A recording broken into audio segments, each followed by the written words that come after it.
Zapata nació en el seno de una familia campesina y fue hijo de Gabriel Zapata y Cleofa Salazar.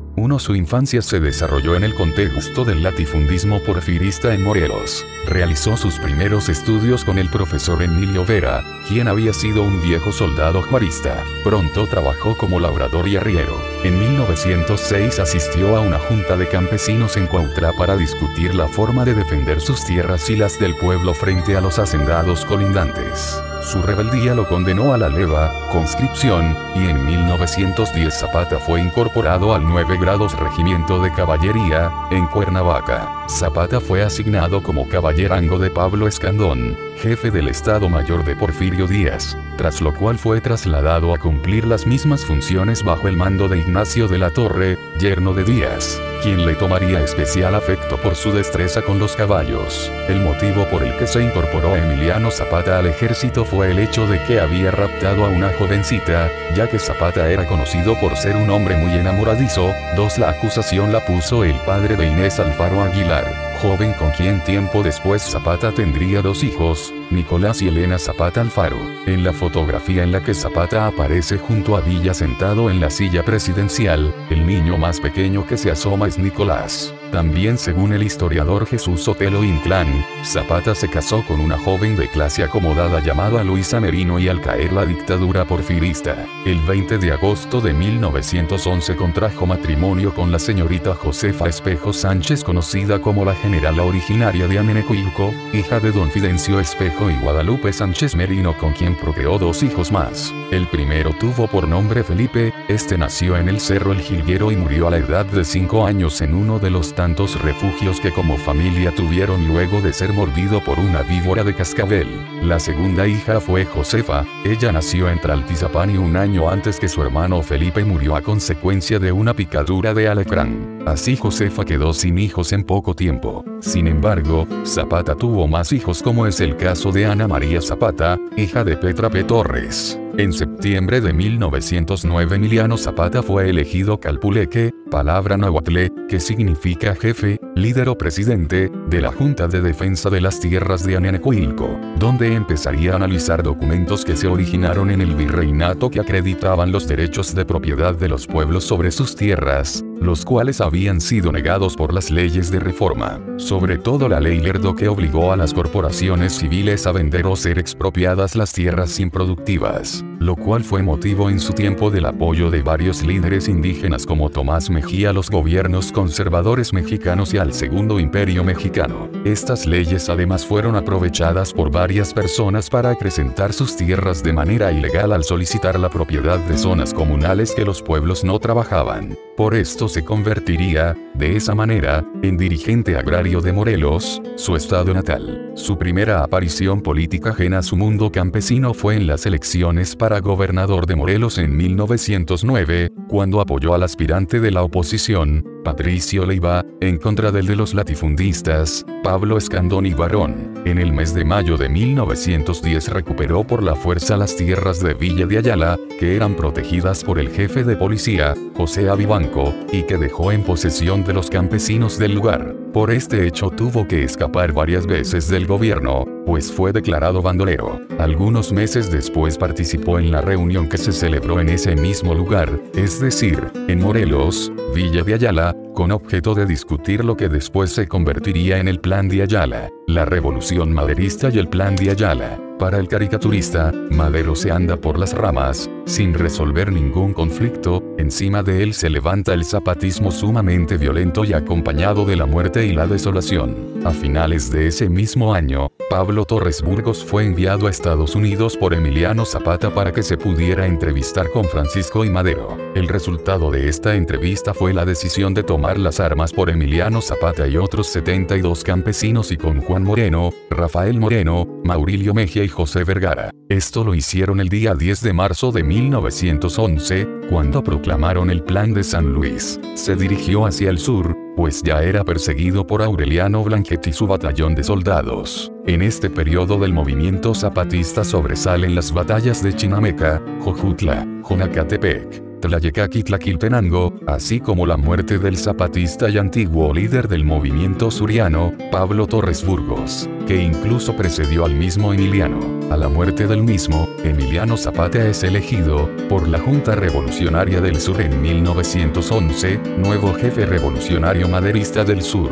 Las reivindicaciones zapatistas contenidas en el Plan de Ayala, que suponían una reforma agraria radical, la tierra es de quien la trabaja, fueron inaceptables para los sucesores de Porfirio Díaz. Lo mismo se puede decir de Francisco León de la Barra, quien, haciendo uso de su facultad de presidente, encabezó diversos enfrentamientos políticos y armados con el jefe suriano, e incluso del mismo Francisco I. Madero. Al triunfo del maderismo, Zapata no concibe el licenciamiento de sus tropas sin que a cada uno se le otorgue la seguridad de tierras para sembrar a cambio de sus fusiles. Para él, la guerra no terminaba con el derrocamiento del porfirismo, sino con la cristalización del objetivo del pueblo campesino, la devolución de las tierras robadas por los hacendados millonarios. Esto dio lugar a que Francisco León de la Barra, presidente interno, lo considerara rebelde, por lo que mandó fuerzas a someterlo, 1000 hombres bajo el mando de los generales Victoriano Huerta y Aureliano Blanquet. Para agosto de 1911, Francisco I. Madero acordó entrevistarse con Emiliano Zapata en Yautepec para buscar una solución pacífica en el conflicto suriano y con el fin de convencerlo de que licenciara sus tropas. Mientras tanto, Zapata era fuertemente criticado por la prensa conservadora del país. En la reunión no se logró ningún acuerdo,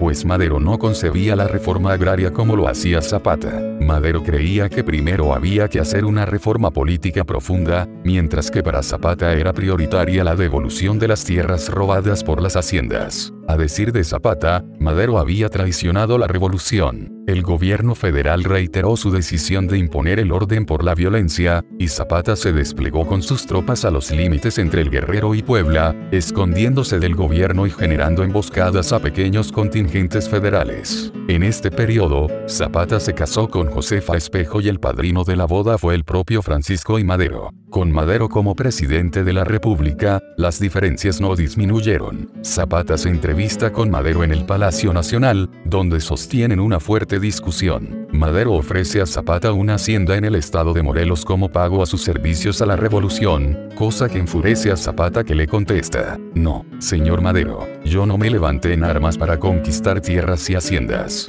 Yo me levanté en armas para que al pueblo de Morelos le sea devuelto lo que le fue robado. Entonces pues, señor Madero, o nos cumple usted, a mí y al estado de Morelos lo que nos prometió, o a usted y a mí nos lleva la chichicuilota". Dicho esto, mientras en gesto amenazador, golpeó con fuerza su carabina .30-30 sobre el escritorio de Madero. El 25 de noviembre de 1911 Zapata lanzó el Plan de Ayala, redactado por Otilio E. Montaño, documento que se convertiría en su estandarte y en el fiel ejemplo de la ideología de los campesinos morelenses. En él se exigía la redención de los indígenas y la repartición de los latifundios creados durante el porfiriato. Se desconocía a Francisco I. Madero como presidente y se reconocía a Pascual Orozco como jefe legítimo de la Revolución Mexicana. Además, el documento postulaba que, en vista de que no se había cumplido con lo que se le había prometido al campesinado, la lucha armada era el único medio para obtener justicia. Durante 1912, Emiliano Zapata combatió al ejército federal que, al mando de los generales Arnoldo Caso López, Juvencio Robles y Felipe Ángeles, buscaba la pacificación en los estados del sur. Los zapatistas buscaron defenderse y lo hicieron brutalmente, según la versión del ejército federal. En las narraciones de los ataques zapatistas son comunes las referencias a asaltos, incendios y violaciones, entre otros. Lo cierto es que dichas narraciones eran alteradas para justificar los desastres cometidos por los miembros del ejército federal. Cita requerida. En ese año sobresalen los ataques a Tepalcingo, Yautepec, Cuautla y Cuernavaca, aunque debe afirmarse que en ese entonces el movimiento zapatista era muy débil, tanto en el ámbito político como en la rama militar, sobre todo cuando la campaña del gobierno maderista contra los sublevados surianos quedó a cargo del general Felipe Ángeles. Por sus métodos civilizados y tolerantes, le restaban bases al zapatismo, pues Ángeles simpatizaba con ellos. La lucha en el sur a la muerte de Madero. Emiliano Zapata. Tras el asesinato de Francisco I. Madero y el ascenso en el poder de Victoriano Huerta, la lucha armada se exacerbó y Zapata fue uno de los jefes revolucionarios más importantes, al tiempo que introdujo importantes reformas en Morelos. Posteriormente, estas posturas lo opusieron al nuevo presidente, Venustiano Carranza. Una vez en el poder, Victoriano Huerta envió una comisión encabezada por el padre de Pascual Orozco, padre, a pactar la paz con Emiliano Zapata. Esto le facilitaría tener un frente menos de guerra en el país. Zapata, que contaba ahora con el dominio de Morelos y parte del Estado de México, del Estado de Guerrero, de Puebla y de Tlaxcala, se negó a pactar con aquellos a quienes él llamó asesinos de Madero. Fusiló al emisario de Huerta, envió una carta al general Félix Díaz, repudiando al gobierno de Huerta y para el mes de mayo de ese mismo año, reformó su plan de Ayala, declarando que Victoriano Huerta era indigno de la presidencia del país. A Pascual Orozco se le retiró el cargo de jefe de la revolución y Zapata quedó entonces como único jefe del Ejército Libertador del Sur. En los primeros meses de 1914, Zapata tomó Junacatepec y Chilpancingo. Ese mismo año su ejército constaba ya de 27.000 hombres, por lo que para abril ya había controlado por completo el estado de Morelos y algunos lugares de Guerrero.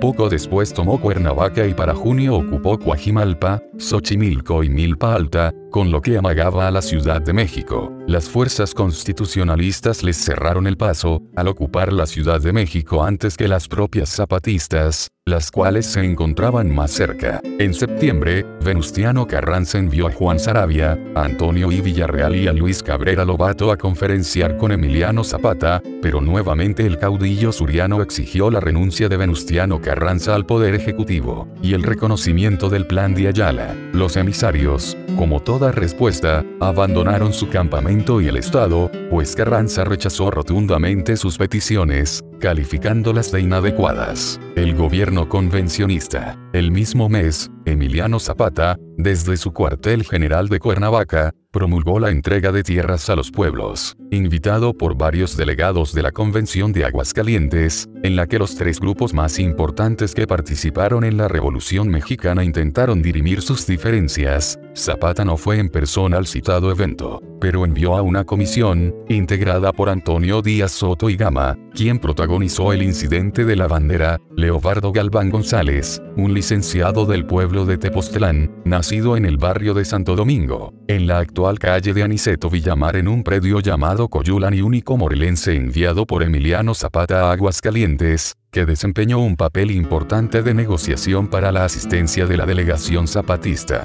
Negociaciones tanto con Lucio Blanco como con el mismo general Francisco Villa, Paulino Martínez, Manuel J. Santibáñez y Manuel Uriarte, quienes quedaron en calidad de observadores hasta que la convención optó por desconocer a Venustiano Carranza. Así pues, Emiliano Zapata se unió con Francisco Villa y ambos reconocieron a Eulalio Gutiérrez como presidente provisional de México, no así el encabezado por Venustiano Carranza, lo que provocó la continuación de la guerra civil. A finales de noviembre, la poderosa División del Norte y el Ejército Libertador del Sur entraron en la Ciudad de México. Entrada de los generales Villa y Zapata a la ciudad.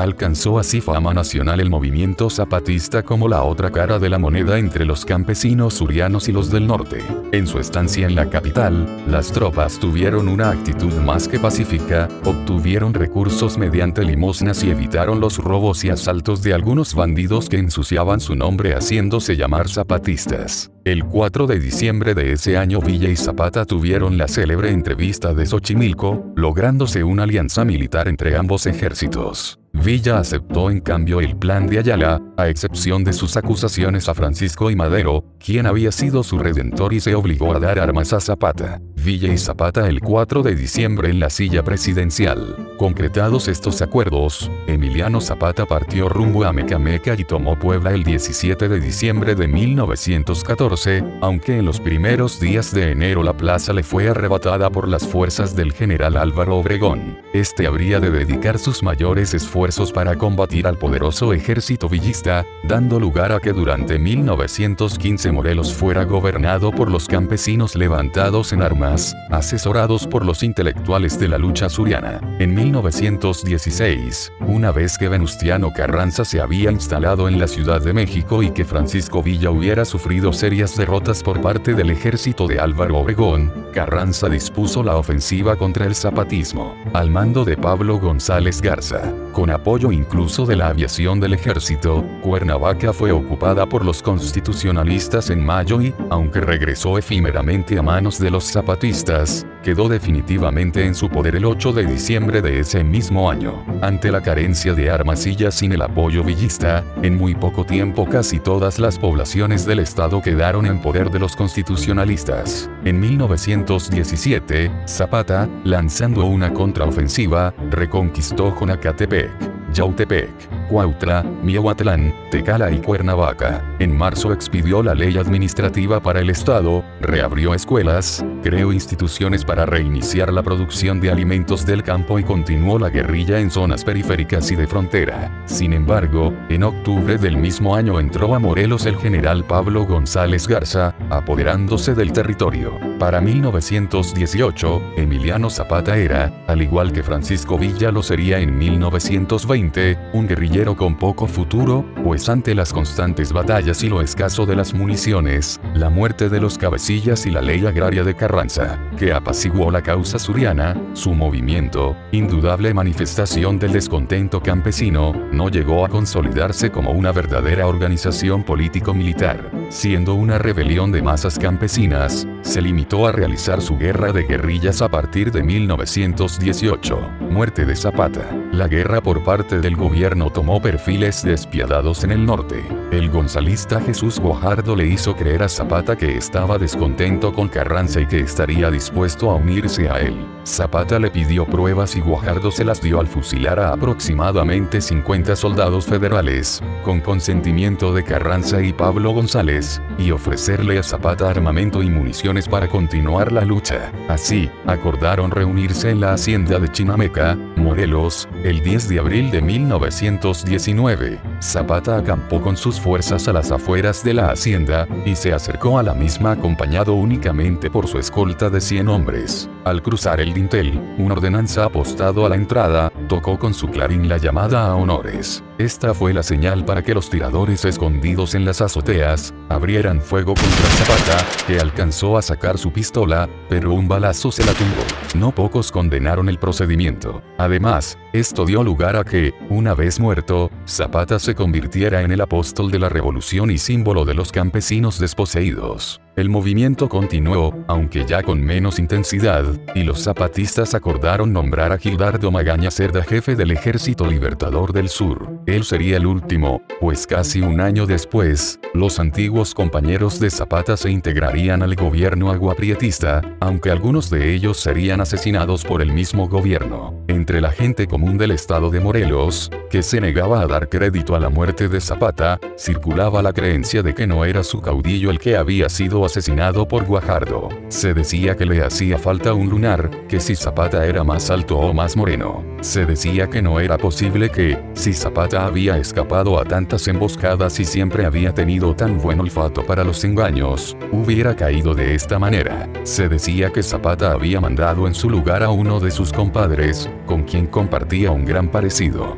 Desgraciadamente la identificación del cadáver de Zapata por parte de antiguos compañeros de armas y gente cercana fue contundente, el cadáver correspondía al caudillo del sur. Las leyendas llevaron a Zapata hasta el lejano oriente, donde un compadre árabe le habría ofrecido protección. Según esa leyenda, Zapata se había embarcado en Acapulco para huir a Arabia. Otros más aseguraban que en las noches de luna, se le podía ver cabalgando cerca de Anenecuilco, el sitio de su nacimiento. También allí ubicaban, décadas después, a un anciano encerrado en una casa, que aseguraban era Zapata. Un corrido escrito en esos días da una idea de esta situación. Su cuerpo al fin sepultaron llenos de júbilo y gozo y muchos lloraron por sus culpas y reposo, pero su alma persevera en su ideal libertador y su horrible calavera anda en penas. Oh terror, por las orillas de Cuautla flota una horrible bandera, que empuña la calavera del aguerrido Zapata. Tal constancia a todos pasma, de la noche en las negruras. Se ve vagar su fantasma por los montes y llanuras, se oyen sonar sus espuelas, sus horribles maldiciones y, rechinando las muelas, cree llevar grandes legiones, extiende la yerta mano y su vista se dilata, recorre el campo suriano el espectro de Zapata. Fragmento del corrido del espectro de Zapata, anónimo. El cadáver de Zapata exhibido en Cuautla, Morelos, el 10 de abril de 1919. Los seguidores de Emiliano Zapata reciben desde entonces el nombre genérico de zapatistas, aunque es muy importante hacer la distinción entre los zapatistas de tiempos de la Revolución Mexicana y los actuales neozapatistas del sur de México. Hace algún tiempo, se publicó un texto que cuestiona la versión oficial de la muerte de Zapata en la hacienda de Chinameca. Hasta la fecha no ha habido una respuesta pública, con argumentos, ni siquiera de historiadores profesionales, que refute este cuestionamiento a la versión oficial. Zapata es el autor de la famosa frase "es mejor morir de pie que vivir toda una vida arrodillado". Dolores Ibarruri, la pasionaria, ciertamente la popularizó.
Cuautla para discutir la forma de defender sus tierras y las del pueblo frente a los hacendados colindantes. Su rebeldía lo condenó a la leva, conscripción, y en 1910 Zapata fue incorporado al 9 grados Regimiento de Caballería, en Cuernavaca. Zapata fue asignado como caballerango de Pablo Escandón, jefe del Estado Mayor de Porfirio Díaz, tras lo cual fue trasladado a cumplir las mismas funciones bajo el mando de Ignacio de la Torre, yerno de Díaz, quien le tomaría especial afecto por su destreza con los caballos, el motivo por el que es una picadura de alacrán. Así Josefa quedó sin hijos en poco tiempo. Sin embargo, Zapata tuvo más hijos, como es el caso de Ana María Zapata, hija de Petra P. Torres. En septiembre de 1909 Emiliano Zapata fue elegido calpuleque, palabra náhuatl, que significa jefe, líder o presidente, de la Junta de Defensa de las Tierras de Anenecuilco, donde empezaría a analizar documentos que se originaron en el virreinato que acreditaban los derechos de propiedad de los pueblos sobre sus tierras, los cuales habían sido negados por las leyes de reforma. Incorporó a Emiliano Zapata al ejército fue el hecho de que había raptado a una jovencita,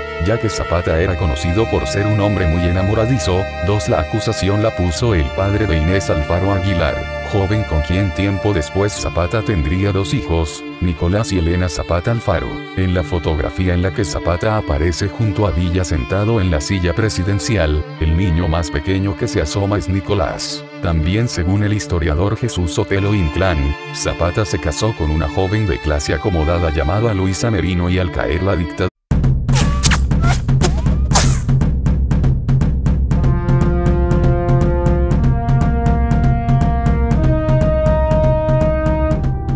Zapata nació en el seno de una familia campesina y fue hijo de Gabriel Zapata y Cleofa Salazar. Su infancia se desarrolló en el contexto del latifundismo porfirista en Morelos. Realizó sus primeros estudios con el profesor Emilio Vera, quien había sido un viejo soldado juarista. Pronto trabajó como labrador y arriero. En 1906 asistió a una junta de campesinos cedura porfirista. El 20 de agosto de 1911 contrajo matrimonio con la señorita Josefa Espejo Sánchez Sánchez, conocida como la generala originaria de Amenecoilco, hija de don Fidencio Espejo y Guadalupe Sánchez Merino, con quien procreó 2 hijos más. El primero tuvo por nombre Felipe, este nació en el Cerro El Jilguero y murió a la edad de 5 años en uno de los tantos refugios que como familia tuvieron luego de ser mordido por una víbora de cascabel. La segunda hija fue Josefa, ella nació en Tlaltizapán y un año antes que su hermano Felipe murió a consecuencia de